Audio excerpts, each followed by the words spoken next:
Hello friends, welcome to my channel. இன்னைக்கு நம்ம சேனல்ல என்ன ரெசிபி பார்க்க போறோம்னு பாத்தீங்கன்னா கெஸ்ட்டுக்கான ரெசிபி. ஆமாங்க, இப்போ திடீர்னு நம்ம வீட்டுக்கு யாராவது கெஸ்ட் வந்துட்டாங்கன்னா அவங்களுக்கு டக்குன்னு நம்ம என்ன தோணும், ஏதாவது ஒரு ஈஸியாக ஒரு ஸ்நாக்ஸ் வந்து செஞ்சு கொடுக்கணும், அந்த ஸ்நாக்ஸ் வந்து நல்லாவும் இருக்கணும், அவங்களை இம்ப்ரெஸ் பண்ணுற மாதிரியும் இருக்கணும், நம்ம யோசிப்போம் இல்லையா? அதுக்காக தான் இந்த ரெசிபி. இதை வந்து நம்ம டக்குன்னு ஒரு 10 நிமிஷத்தில் நம்ம வந்து செஞ்சு கொடுத்துடலாம். ஸோ வாங்க என்ன ரெசிபின்னு பார்க்கலாம். அதுதாங்க கோதுமை கிள்ளு பகோடா.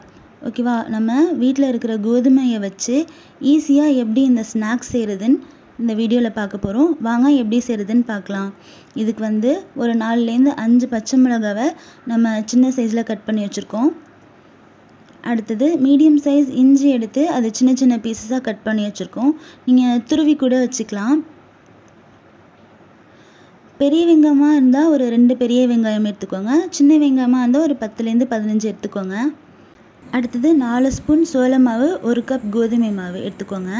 இப்போ இதை நம்ம எல்லாத்தையும் மிக்ஸ் பண்ணிக்க போகிறோம். சோள மாவு, கோதுமை மாவு, நம்ம எடுத்து வச்சுருக்கிற வெங்காயம், இஞ்சி, பச்சை மிளகாய் இதெல்லாத்தையும் ஒன்றா சேர்ந்து கொஞ்சம் கொஞ்சமாக தண்ணி ஆட் பண்ணி நம்ம வந்து இதை சப்பாத்தி மாவு பதத்துக்கு பிசைஞ்சு எடுத்துக்க போகிறோம். கொஞ்சம் கருவேப்பிலை தேவைப்பட்டால் நீங்கள் கொத்தமல்லி இலை கூட தூவிக்கலாம். இப்போது இதில் தேவையான அளவு உப்பு சேர்த்துக்கலாம். பாருங்கள், நீங்கள் கோதுமை மாவு கூட சோள மாவு இருந்தால் சேர்த்துக்கலாம், சோள மாவு இல்லைன்னா அரிசி மாவு கூட சேர்த்துக்கலாம். இதில் நீங்கள் எது சேர்த்துக்கிட்டாலும் நல்லாயிருக்கும், அந்த பதத்துக்கு வந்து கிறிஸ்பியாக உங்களுக்கு வந்துடும். பாருங்கள், இப்போ நல்லா இதை மிக்ஸ் பண்ணி வச்சாச்சு. இது வந்து ஊறணும்னு அவசியம் இல்லை, உங்களுக்கு டைம் இருந்துச்சுன்னா நீங்கள் ஒரு 2 நிமிஷம் ஊற வச்சா கூட போதும். ரொம்ப ஊறணும்னு அவசியம் இல்லை. இதை பிசைஞ்சு நம்ம உடனே கூட எண்ணெயில் போட்டு பொரிச்சு எடுத்துடலாம். இப்போ வாங்க இதை நம்ம வந்து பொரிச்சு எடுத்துடலாம். ஸோ எண்ணெய் வச்சு நல்லா இதை வந்து கிள்ளி போடுங்க. அதுக்கு பேர் தான் இது வந்து கிள்ளு பகோடா. ஓகேங்களா? ஸோ இதை நல்லா கிள்ளி போட்டு நல்லா பொரிய விடுங்க. வேறு எந்த ஒரு எக்யூப்மெண்ட்டும் நமக்கு வந்து தேவையில்லை. இந்த அச்சு வேணும், அந்த அச்சு வேணும், இதில் செய்யணும் அப்படின்னு சொல்லிட்டு சும்மா நம்ம ரெண்டமாக கையாலேயே போட்டு நம்ம இதை எடுத்துடலாம்.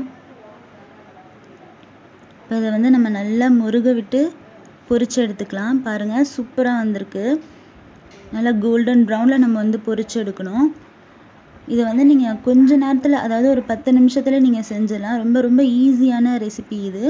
உங்கள் வீட்டுக்கு திடீர்னு கெஸ்ட்டு வந்துட்டால் நீங்கள் யோசிக்காமல் இதை செஞ்சு கொடுக்கலாம். டேஸ்ட்டாக இருக்கும். கண்டிப்பாக உங்கள் வீட்டில் ட்ரை பண்ணி பாருங்கள். ஃப்ரெண்ட்ஸ் கூட வந்து ஷேர் பண்ணுங்கள். இந்த வீடியோ பிடிச்சிருந்தா லைக் பண்ணுங்கள். கண்டிப்பாக என்னோட சேனலை சப்ஸ்கிரைப் பண்ணுங்கள். Thank you friends.